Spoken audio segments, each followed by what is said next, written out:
Welcome to another one. This one's going to be a little bit different. I've been asked to make a video like this, just answering some questions.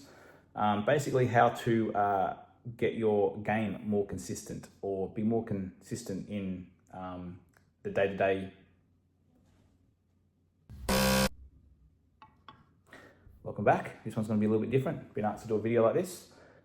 Basically how to be more consistent, how to get more consistency in your game. Good afternoon, good morning, good evening.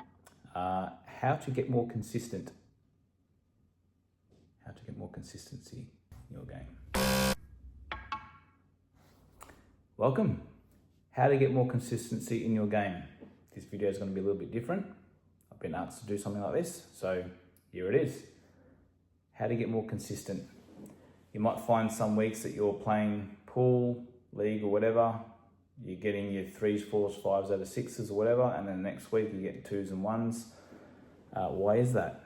Well, I don't have the secret to it, but hopefully some of what I'm about to say does help.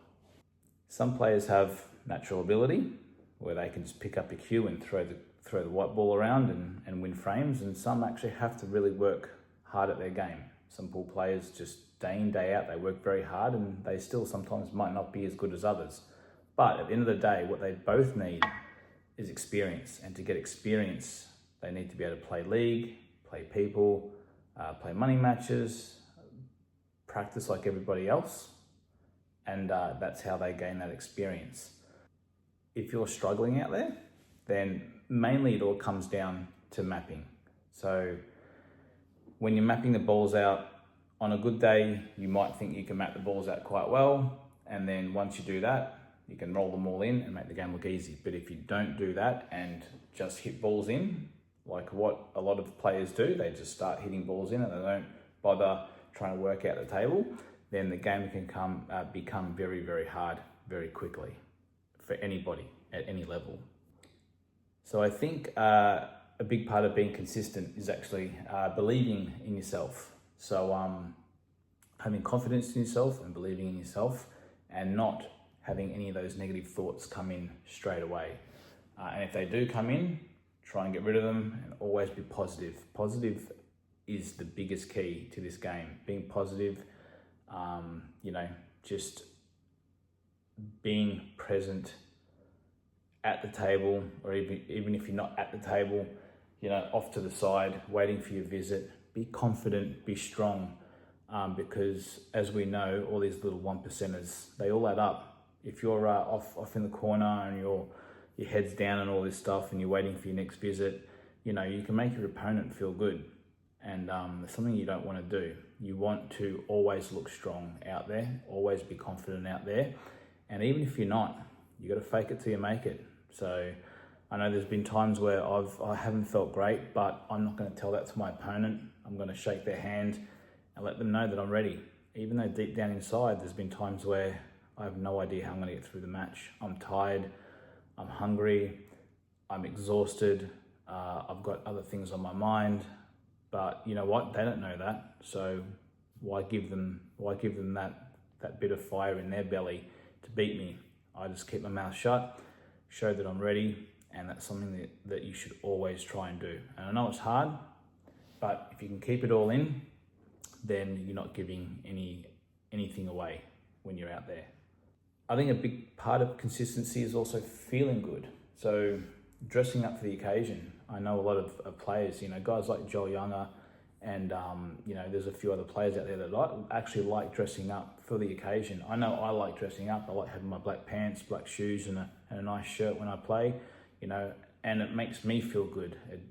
It might not do anything else, but it actually makes me feel good. If I feel good, then I think I'm going to play good as well.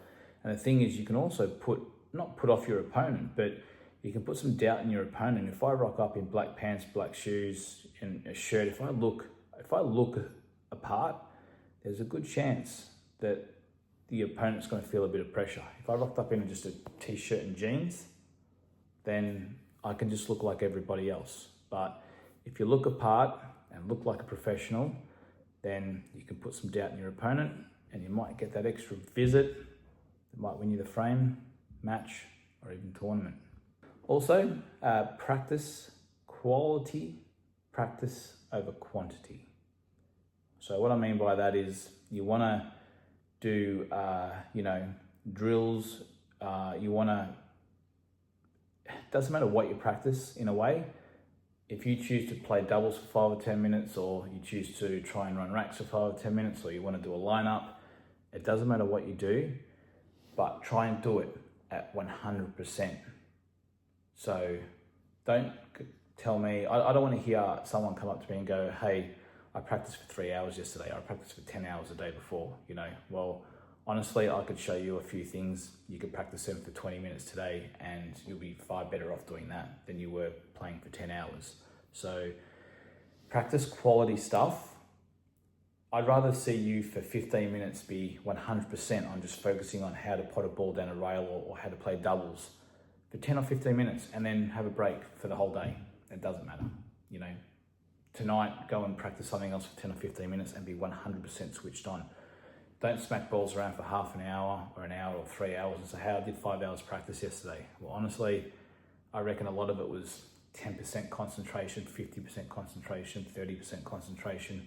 I'd rather have seen you play for 20 minutes just concentrating on one shot or two shots at 100% and giving it your all, or practicing a drill and actually maybe even completing it or getting very close. I promise you'll get more out of it than just saying to someone that you're playing for 4, 5, 6 hours. You don't need to play for long. It's all about the quality of practice over the quantity. With 8-ball, we can tend to play certain shots and actually look over the table like what we see and then slump down and pot our ball. That's a big no-no. We want to step back and we want to try and have a routine and walk into every single shot, no matter how easy it is. Whether it's over the pocket, you're playing a shot, you walk into it like normal, you line it up, you get down, you play the shot. Or if it's a long pot, or if you're going to snooker someone, no matter what the shot is, if it's a safety, it doesn't matter. You should always walk into the shot like normal and have it part of your routine. So you're doing the same thing in and out. And that will lead to consistency. If you find yourself some nights literally just looking over, dropping down on a shot and just tapping a ball or whatever, then you need to, in a way, step back, walk into the shot, and that's how you get more consistent in all your shots.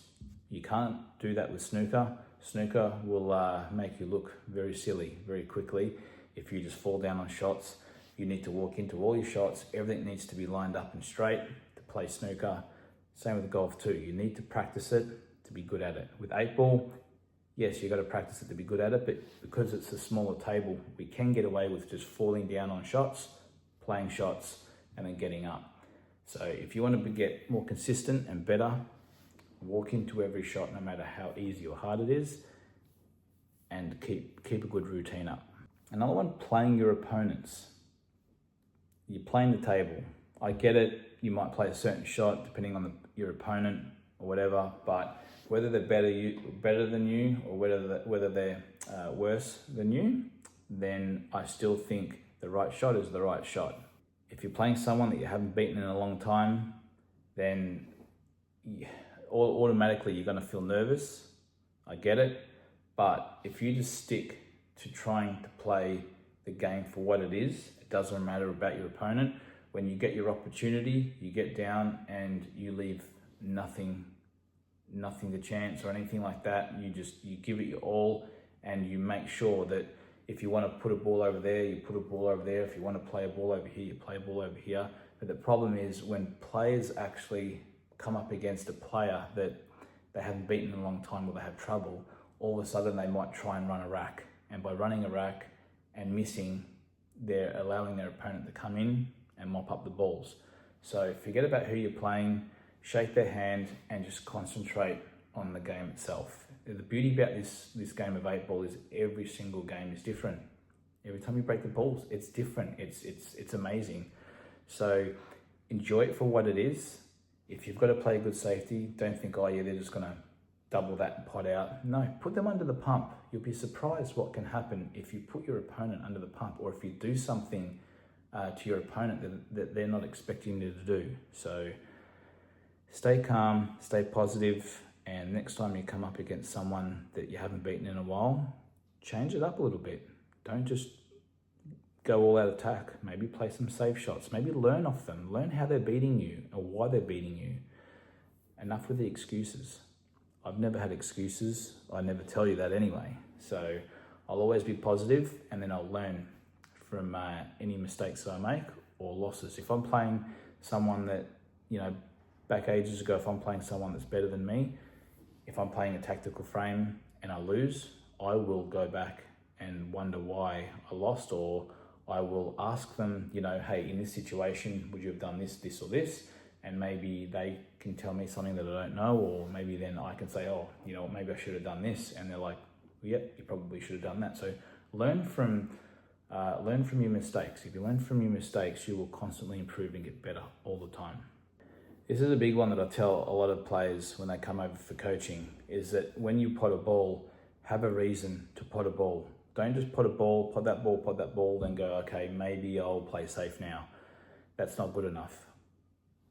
Cut the table in half, work out this side, work out that side, do whatever you need to do. If you are not sure, then play safe. Put the ball over there or put the ball over there. Just play safe and then start again in your next visit when you get back to the table. If you start potting balls and then you decide to play safe, you're just making it easier for your opponent.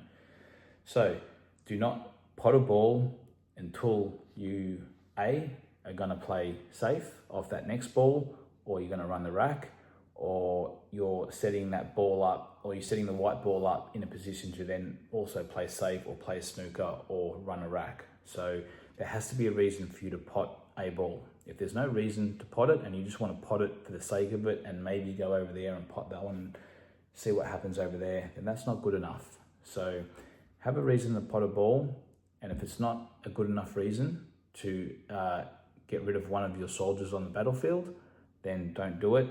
Keep all your soldiers on the battlefield and wait for your next visit. Play a good little safety. It doesn't have to be great. Just put yourself in a position where it might be a little bit harder for them to make their first pot or for them to make an out, and then wait for your very next one and go from there. I promise you it will get easier, because what you're doing, you're just making it harder for yourself and easier for your opponent. So switch it around.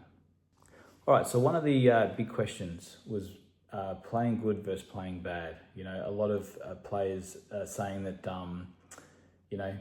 not practicing a lot, or my eyes are, are sore, or I can't see properly, or you're feeling sick, or you got work problems, stress problems, money related problems. There's just so many things that you can have on your mind, even feeling sick and you don't want to go to pool that night or whatever. I think a few times that I've felt sick, I've never missed an EDPL or DDPL match. Any league night over 20 years, I've actually never missed one night. So the few nights that I've come close and I've felt very sick, I've actually gone and played very well and almost got, I think one of them I got 6 out of 6 and another one I got 5 out of 6. So sometimes when you're feeling sick, you play well, and the reason for playing well is you're keeping it simple and you're just concentrating on the game itself. All those things that I mentioned before about your eyes and you haven't practiced enough or whatever, they're just all excuses in your head to give you the opportunity to not play well that night, or give you an excuse to lose frames. Now remember, it's a lot easier to lose than it is to win. So move that aside, go back to making things simple. And it all comes down to mapping. This whole thing comes down to mapping and how you go from one ball to another to finish this frame. This game is just, it's a chess game. So enough with the excuses. Find a way to keep things simple, and you'll find yourself getting more consistent in getting close to finishing frames, and then finishing frames, and then winning more frames. Because sometimes overcommitting to certain visits or certain shots, you're going to be left in basically no man's land. So you don't want to overcommit to frames. You want to Keep things simple. All right, another question was, what would you do before league night? Maybe if you had 15 minutes of practice, what would you do? Here's not what to do to start with. Put some balls on the table, start smashing balls around. I've seen this before. I've also seen it at nationals as well, when we only get a few minutes to practice before a big match, and everyone's putting balls on the table and they start smashing balls around and balls are flying everywhere. It's no good. What you need to do is set up 2 or 3 balls, play a couple of nice soft shots, get the feel of the table. Don't set up anything hard. Keep things fairly simple on the table. Just a couple of balls down one end, pot them, come off a couple of rails. Keep it simple. Maybe put 4 balls out on the table and the 8 ball, and just pot all 4 and the 8 ball and finish that frame. And I promise you, you'll feel good after that minute and a half. You'll have potted, honestly, 15, 17 balls in a row, haven't missed. You'll feel great. And then if you do have to knock in a long one in an actual match, then you're feeling good up here and you're more than likely going to do it. But what you don't want to do is like what I said before, start smashing balls around. I see a lot of people setting up strange shots, trying to come off rails. We're not doing any of that in the game. And if we are, then we're mapping bad, or we're trying to get out of something that we put ourselves in. So we don't need to play those shots in practice. Set up a couple of soft shots, a couple of rolling tap-ins over there. It doesn't take long, and you'll feel great about it. So that's all you need to do, 10, 15 minutes before a league night, and you will feel better. Remember, that's how you get consistent, and it's all up here. So if you're feeling great up here, if I just put, honestly, 6 balls over the pockets and I get you to roll all 6 balls in and you walk away and that's your practice, you've just knocked in 6 balls, even though they're over the pocket. You're feeling good. And that's it. It's all up here. So much of it is up here in this sport and in any sport. So try that next time. And again, I hear players when they say, I shouldn't have lost to this person. I'm better than them. I'm better than these people. I'm better than this person, but I keep losing to them, or I've been losing to them for a while now. What can I do? Well, again, maybe show them some respect. Just because you think you're better than them doesn't mean that you are. And even if you are, obviously you're getting plenty of chances on the table. They're not running racks on you. So in this game, you really need to respect it. Like, walk in every shot, walk around the table. If these players are beating you, I promise you, you're overcommitting to shots. You're playing way too aggressive. So if I were to literally be a fly on your shoulder and tell you what shot to play, your winning average would skyrocket.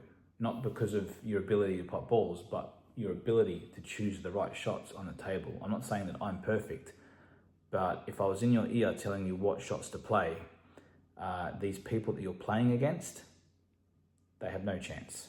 They have no chance to beat you very consistently. So it's going to be in your favor quite a lot. So next time you're playing someone that you should beat, and you never should say should, all right? You should always, do your best, but I don't like the word should. You should never say that. Should. Now it's in my head. Should. Don't say it.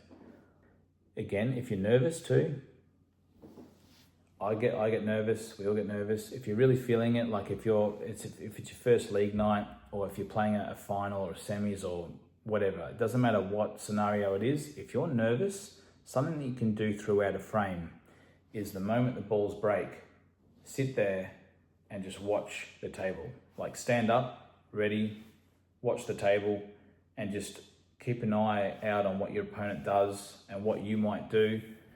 And then when they miss, you're ready to go.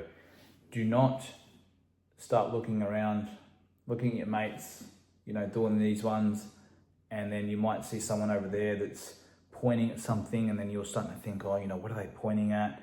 All these things can make you nervous. You might see a friend or family or a member in the audience, and they're watching you for maybe the first time. I've had that happen before, My parents come down to see me when I first started, maybe 15 odd years ago, we were playing a final, I think at Pool Room, and my parents had never really seen me play before, and they came down. We're in the grand final of the EDPL or whatever it was, and I got donuts that night. So I wanted to win one frame and I couldn't, and I still think we won. Actually, we did, because it's at the Stanford Hotel. Big poster or big sign, big photo frame of all of us up there. Jerry and all the boys, and there's all our scores there, and it's got me 0 0 0 0, and that's up there, and yeah. So there's plenty of those ones, and I think my parents then came to see me again.